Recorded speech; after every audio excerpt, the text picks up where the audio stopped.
come here really does kind of fit into one of the parts of the mission statement of my book. I'll read this one part to you.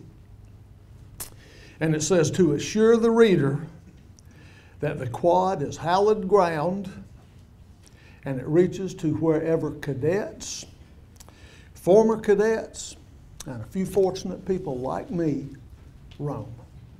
So it's really great to come and speak with you and give you a little bit of personal insight on why the quad is so special to me and why I think it is so special to people who have been in the Corps.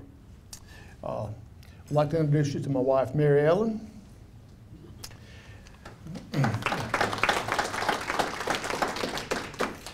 Also my good friend, Monica Zavala, Texas Aggie Band, class of 11, and she works at the Corps of Cadets Association, who is one of the group that markets my book, and she has brought a few books here, and we have a little signing table to set up. Thanks for that opportunity, Linda. And she'll be glad to transact you one, and I'll be glad to honored to sign it for you when this thing is over. So, but again, thank you very much for the very nice introduction. Just to kind of get us rolling, a couple of quick, realizing there's millions and millions of experiences and millions of stories, but just a couple of quick stories that kind of come to mind. It was FOW Sunday, 2002. A young woman came to report to the Corps. That was when all FOW Sundays, when all fish come to the Corps. They don't know what FOW is. Freshman Orientation Week. Thank you. That is when all incoming fish check in. And accompanying her was her grandfather. And this gentleman was a class, probably sometime in the early 50s, a long time ago, pretty aged gentleman. So they got there, and pretty soon they were escorted to this young lady's room, dorm 7. She started moving in what little bit of stuff she could bring with her. And she looked at dear old granddad, and old Pops was starting to get a little bit emotional. Now, I had the pleasure to meet this man, and he was pretty tough old fighting Texas Aggie, and I'm pretty sure that she was a little surprised at his unexpected emotionality. So she asked him what was going on. And he informed her that his freshman room, his fish room, was right across the hall from her room. So he had remembered that from that point. So, you know, again, a very significant moment for that, for that person.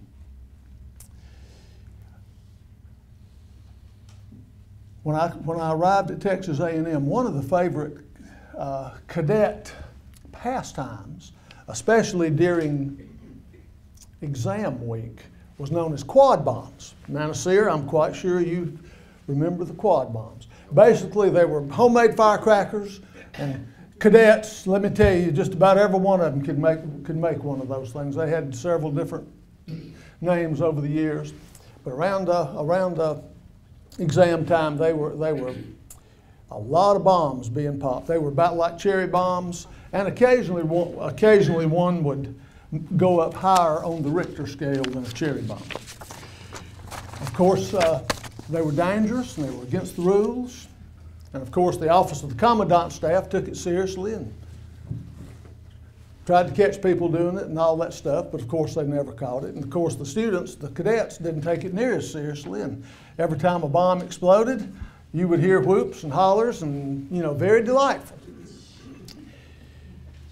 Now, there was a class of 89 cadet who came back a couple of years in the 90s, and he joined the commandant's staff.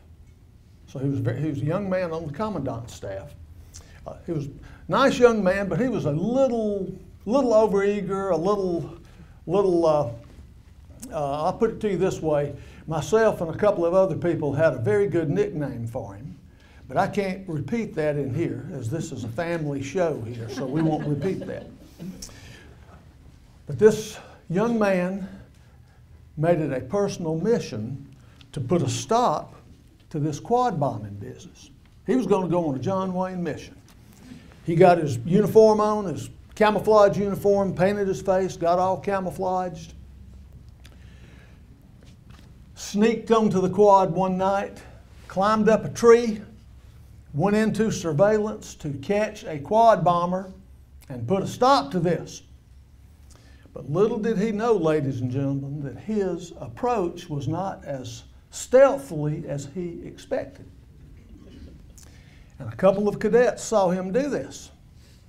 And they knew him, they recognized him, and they immediately knew what he was up to. Needless to say, a plan went into action. One of the cadets called his girlfriend, and within a few minutes, she in turn called the police department. And she reported a stalker in the tree. Gave the precise location of the tree. So within a couple of minutes, the sleepy, quiet quad was lit up with police cars and policemen surrounding the tree, and our office of the commandant's staff buddy was treed. They held him to the delight of hundreds of students. They held this guy at bay probably for about 20 minutes. The telephone chains went wild. Everybody on the quad knew what was going on. And finally he talked his way out of it. But then the police left, and then he had to depart the quad to the whoops, cheers, and delight of several hundreds, maybe even 1,000 people. So that was pretty significant time there, thing that happened on the quad. And tell you one more, since we're in kind of a banquet situation, I arrived at Texas A&M on November 1st, 1988, and was there about 2 weeks, and I got invited to an outfit Thanksgiving meal. So I was really pumped up about this. Of course, I wanted to go have a little fun, meet a few people, and certainly make a good impression, the new guy in town. So we got to a recreation area, a recreation building in one of the apartment complexes over, I think it's over by where maybe Fred Rucker's used to be, somewhere over near Post Oak Mall. Walked in, really nice setup, white tablecloths, a really good catered in turkey meal. Place looked nice. I said, man, white tablecloths and all this. I said, this is first class. These people know how to pull off a Thanksgiving meal here. So we started eating, and kind of through the process of it, something became a little mysterious, or had a kind of question mark. While the food was good, we were eating off of plates, the cheapest paper plates you could get. We were eating with little old bitty picnic silverware, and the napkins, you'd wipe your mouth and you'd have more napkin on you in your mustache than you would have food.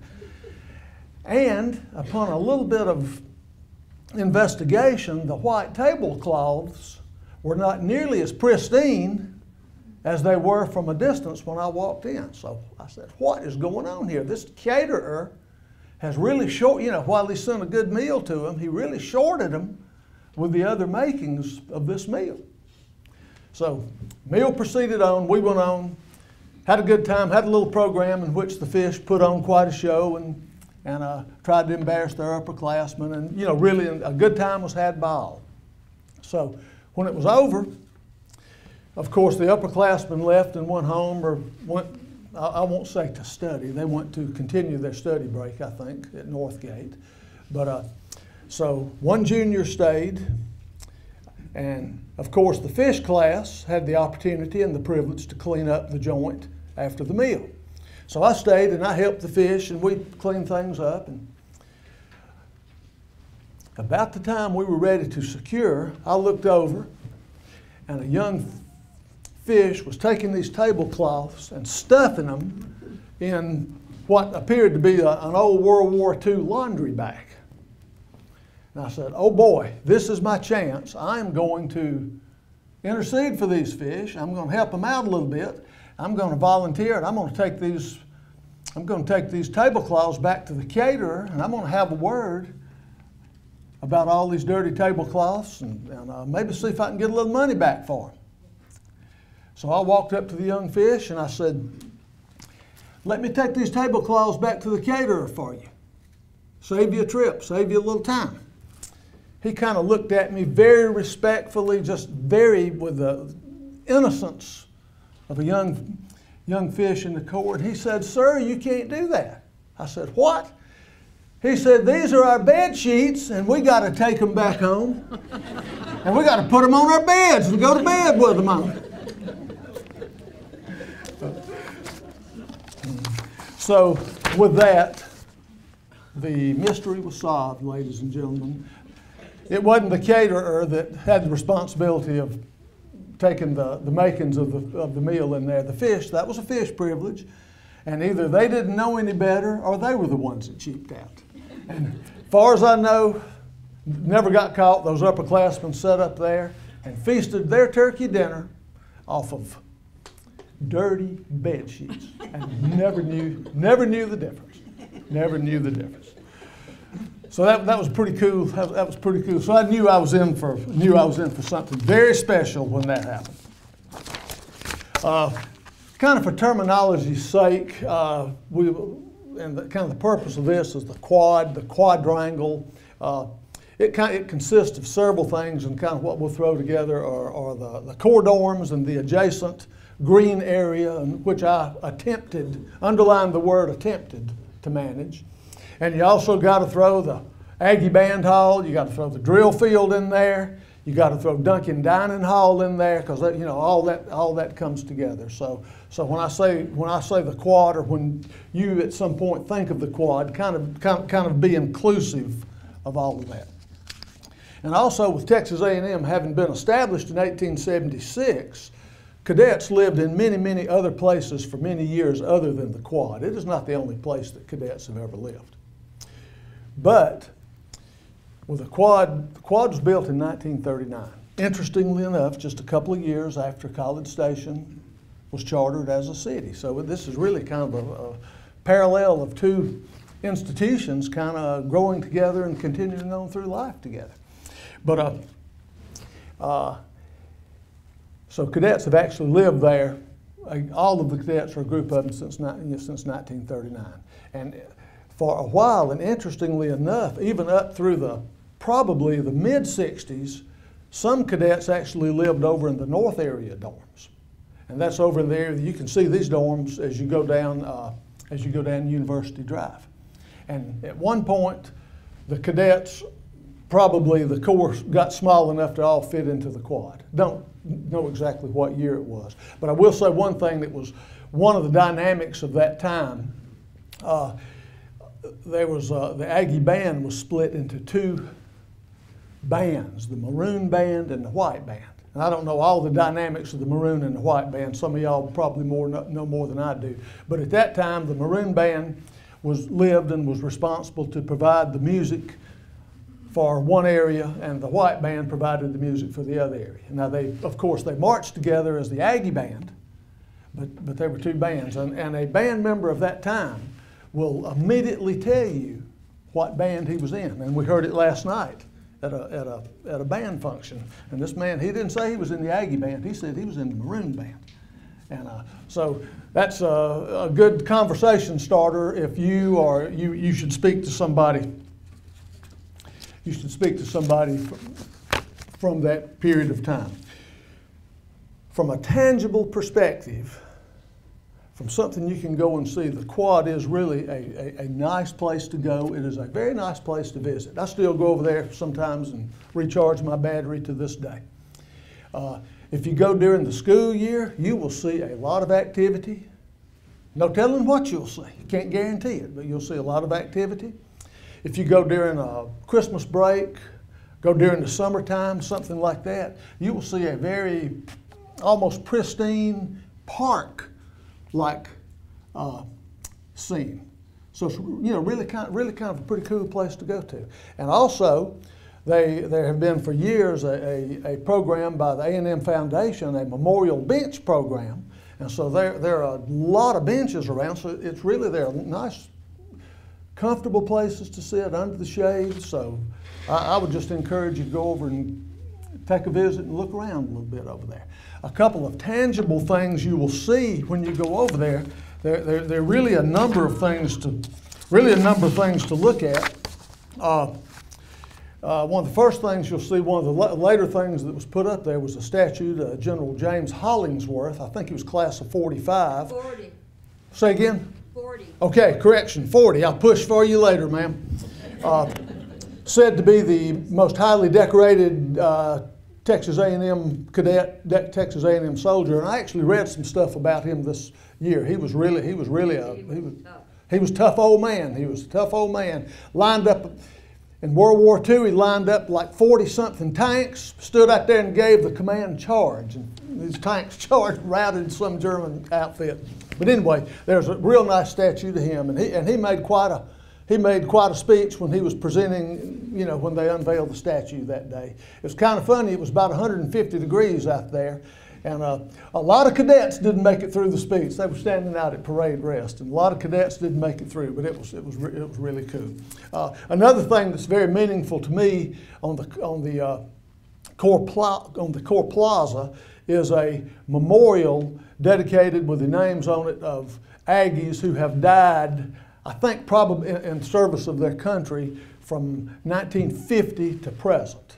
And it is very significant to me that I know 12 young men whose names are listed on there. So it's pretty sobering to go by there sometime and see that.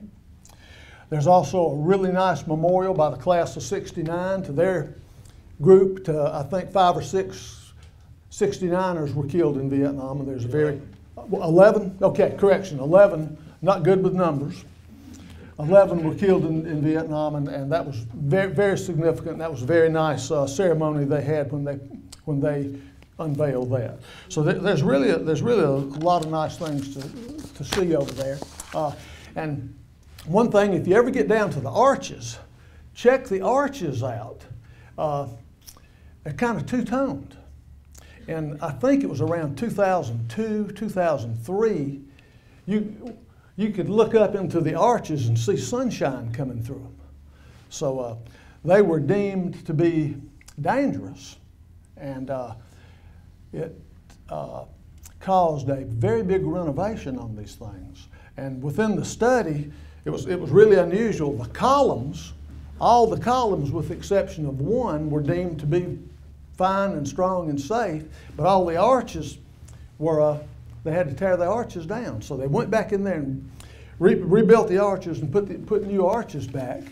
And the reason it's two-tone, two colors, I think the arches were built in the 60s or the 70s, and you try to match bricks from that point in time to matching bricks, you know, 30 or 40 years later, and it's really hard. You can't get the same color bricks. They don't make them because those bricks have changed over the years. So we had to do a little bit of decorating to come up with some good, you know, some colors and some matching colors and stuff that were there that would fit in with the dorms. That little project cost $155,000. A chunk of change, ladies and gentlemen, a chunk of change. Now, also, if you're there, and if you haven't ever been, I would really recommend that you go take a visit to the Corps Cadets Center. That is a multi-use building, a wonderful building, and it also has the office of our own Kathy McWhirter. Hello, Kathy. And wonderful Corps artifacts there that tell a great history of the Corps, and some of General Rudder's artifacts are there, so I highly recommend you doing that. And I want to take a minute out right here, and I want to read you an incredible experience about something else tangible on the quad. And I have to read it because I want to be precise with this. There's a place on the quad known as the tip of the quad. So I will read. There's a unique area behind Dorm 10. It is known by some as the tip of the quad. Embedded in a small area of ground between a concrete bike pad and the exterior wall of Dorm 10 is a flat gravestone. It is embedded. Tip, mascot, C Company Infantry, 1948-1949. Other than a few outfits detailing their fish to locate the area, it has generally a piece of unknown and overlooked Aggie history. There was occasional speculation or question about the stone, but the story had long been lost in time. Periodically, I would go by and ensure the area was clean and wonder about the origin of the stone. I considered it a mystery and never ever thought that someday I would get the real story. On a hot summer day, typical A&M hot summer day, 2002, I was walking from one location to the other, and the route took me behind Dorm 10. While nearing the end of the building toward Duncan Dining Hall, I suddenly noticed an old man approaching directly in front of me. He ultimately came to a stop about halfway between Dorm 10 and Duncan Dining Hall. It was almost as if he had just magically appeared. The gentleman looked to be at least in his late 70s. I could see the frame of a once big, powerful man and quickly realized he could still hold his own. Though he was propped on a cane, the old guy looked solid as a rock. Some of the greatest pleasures of my Texas A&M career were to watch people visit the quad. I would always greet them and inquire about their connection, and of course, most visitors were former students. Over the years, I've met some very wonderful people, and I've engaged in some very special conversations. It was really special to recognize and reconnect with those who had been in the Corps earlier during my watch. However, it did not matter what vintage. They usually displayed the same characteristics. They were looking around, holding court, laughing, talking, pointing to each other, basking in the enjoyment of being back on the quad, and generally acting as if they owned the place. Many times they were in small groups, and many times they were with their wives. And the men would always be first, and the wives would always be there saying, "I heard this 50 years. Same stories, 50 years. But, however, this man presented a totally different persona. He was alone. His body language was different. As opposed to looking around, scoping everything out, he was specifically looking toward Dorm 10. And additionally, it was too hot for anybody to be out, much less an older person like that. So I knew quickly he was on a mission. I approached and greeted the old gentleman, receiving a very warm response in return. It did not take a second to realize the man was still sharp as a tack.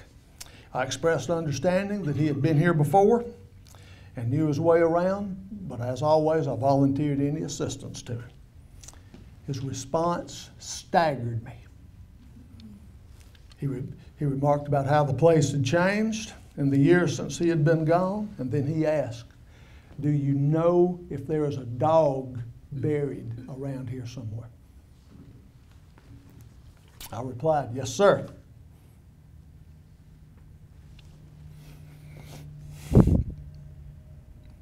It is now known as the tip of the quad, and we are close to it right now. The look and the anticipation on that old guy's face is something I will never forget. We took a few steps. Within 10 or 15 steps, we were at the tip of the quad. Quickly realizing it was such a special moment for this man, I backed off a little bit so he could focus on the matter in some degree of privacy. I watched the emotion on his face, watched his mind travel back over 50 years. After a little silence, he looked at me and he said, "I didn't know if it would still be here." I reassured the old ag that the marker was perpetually here and that I had kept an eye on it during my time at Texas A&M. With tears in his eyes and emotion all over his body, he was shaking like a leaf. He pointed in the direction of the Corps Center, and he said he was run over right over there. And he held his arms out. He said, I picked him up, I carried him here, and I buried him. And I'm telling you, the old man was reliving that. It was an amazing, amazing experience.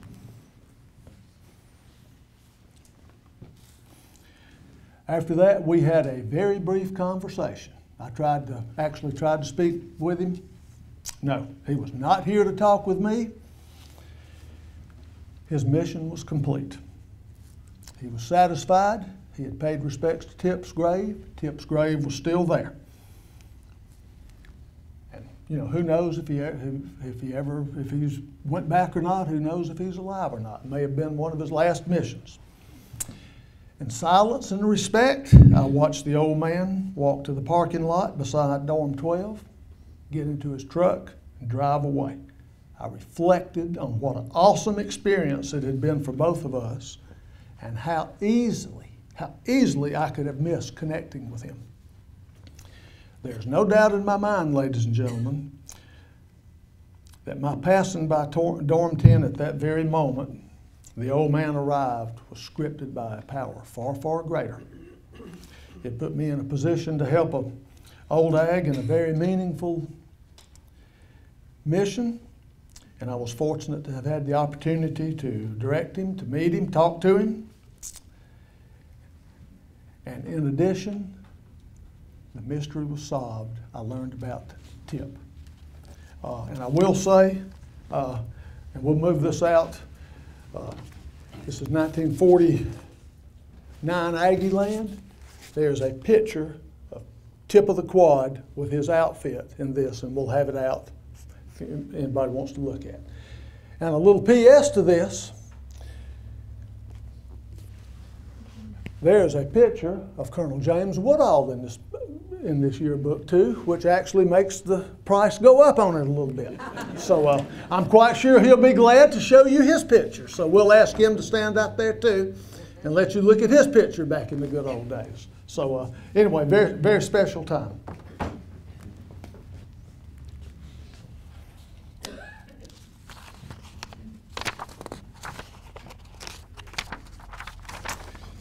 My personal experience on the quad, ladies and gentlemen, was kind of twofold. Number one, from a professional perspective, it was a job, it was work. They were good days, they were bad days. No different than any other job anybody else could have. There were pressures, there were enormous pressures at times. This gray hair didn't get here for nothing, let me tell you.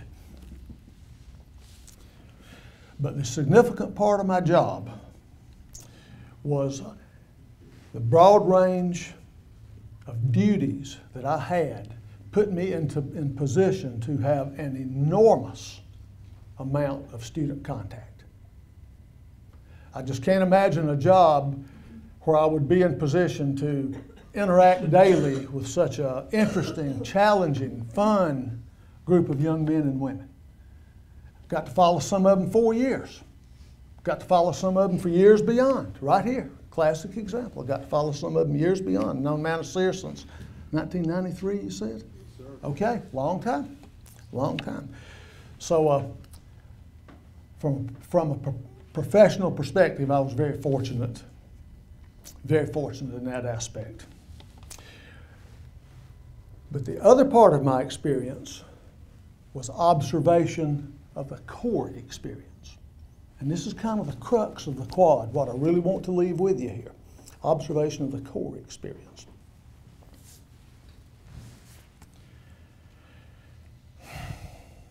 The Corps is a dynamic thing. Wars, commandants, issues. People come, people go. Classic example here, Colonel Woodall. Commandants come and go. Colonel Woodall was a commandant over there. We all come and go. But the Aggie experience, the experience of a Corps, of being in the Corps, remains. It is one thing that has stayed. And it is the common denominator of everybody who has walked those grounds as a cadet. And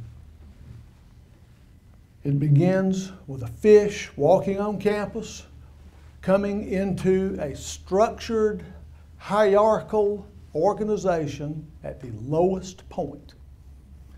And many of them are told lower than whale dung at the bottom of the ocean. That's a good way to start, but that's what they're told. They come in the lowest point. And through the experience, I mean, I couldn't touch everything the experience entails, but it entails being subordinate. It entails being pushed beyond your limits. It entails academic stress. It entails physical stress. What else? It entails failing. It entails working for little bitty privileges, just little bitty privileges. It's working your rear off for little bitty privileges. And it also entails figuring out ways to have fun, such as quad bombs and such as we're going to end up here with a little video in just a minute. All that is a part of the core experience. I was there 17 years, and I did kind of a little thinking when I wrote the book, and somewhere around 10,000 cadets came through the quad during my 17 years. So nobody knows, but figure how many must have come through from 1939 until now. So, literally thousands, unknown thousands. But the crux of the whole thing, ladies and gentlemen, the quad is a very small piece of real estate. It is not a big area. And so much has happened to so many in that area. It has been the manifestation of every human emotion that you could think about has happened to, I guess, every cadet that has ever gone through there.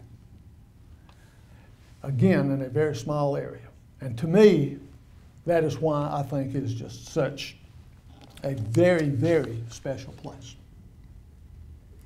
And speaking of the quad, I also must disclose to you that I have been privileged to have been touched by a very special dimension of the Aggie spirit many times along the way.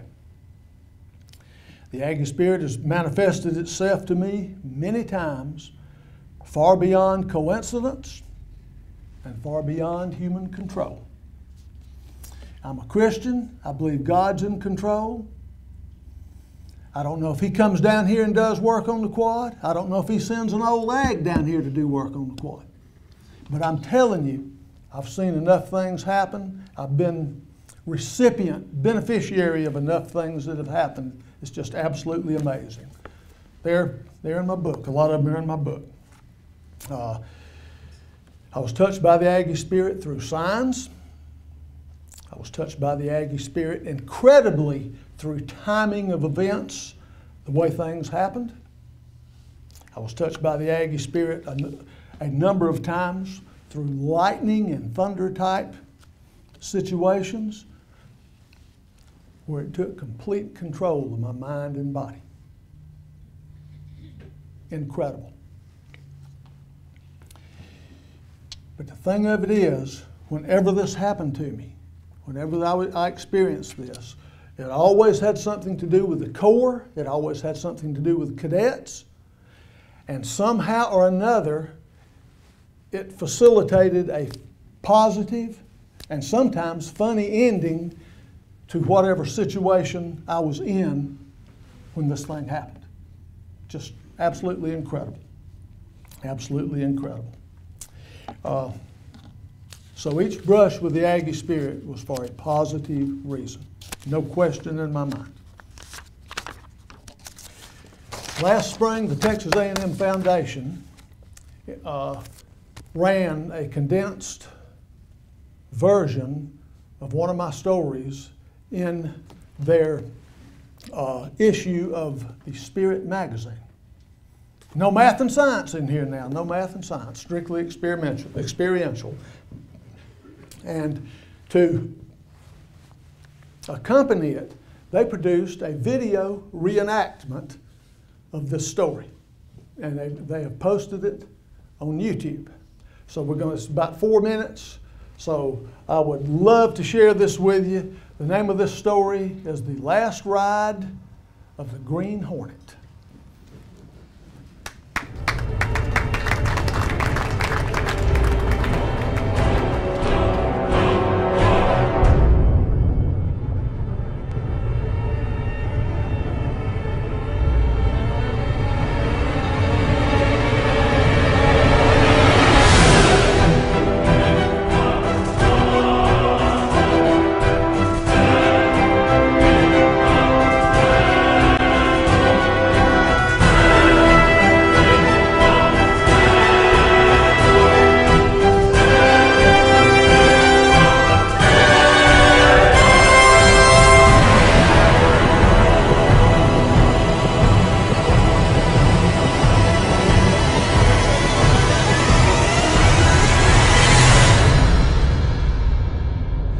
It was a typical day of going to work on the quad about 7:45 one morning, and I saw a sight that I never expected to see and one that I will never forget.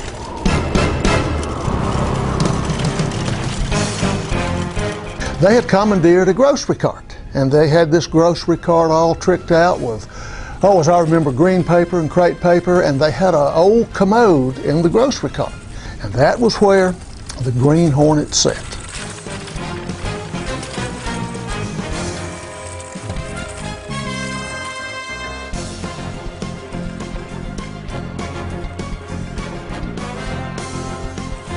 When they got to the dorm 2 area of the quad, he would dismount, a beautiful dismount, and the Green Hornet and Cato would fill the cart up with battalions, and back they would come. But it was also my privilege to see the end of the Green Hornet and Cato. One morning while I was walking to work, I just happened to see the daily run right in session. And they were going across the quad right in front of dorm 6 at a Mach speed, a high rate of speed. The unthinkable happened.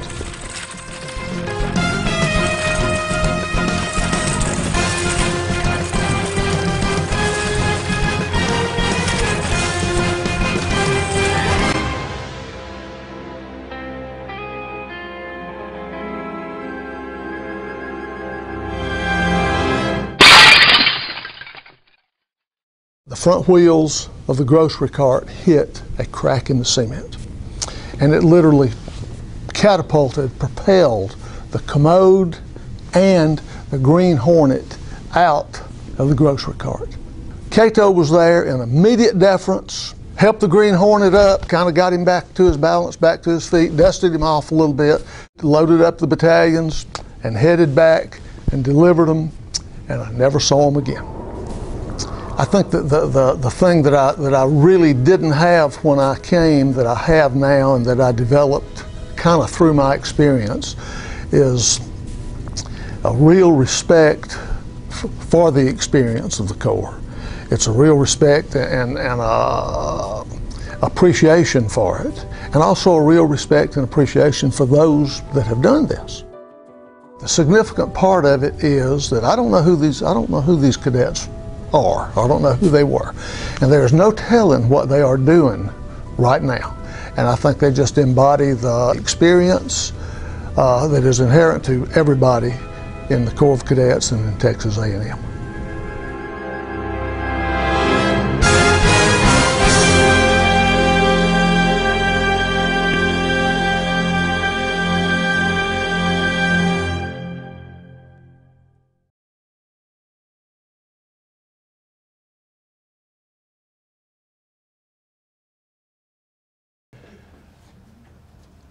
To me, the quad is probably the only place that I can think of that really stresses or kind of enhances all 3 tenses of the English language. Because certainly it is past tense to many of us who have great memories there, whose days are not there. It's in past tense. It's in present tense to probably about 2,200 cadets over there right now, and people who are associated with them. Parents who come in for football games, or people who work there now. It's in the present tense form there. And hopefully it's going to be there a long time. So I would like to just leave you with the fact that it is in future tense for many people, for many young men and women who will have this experience. Thank you.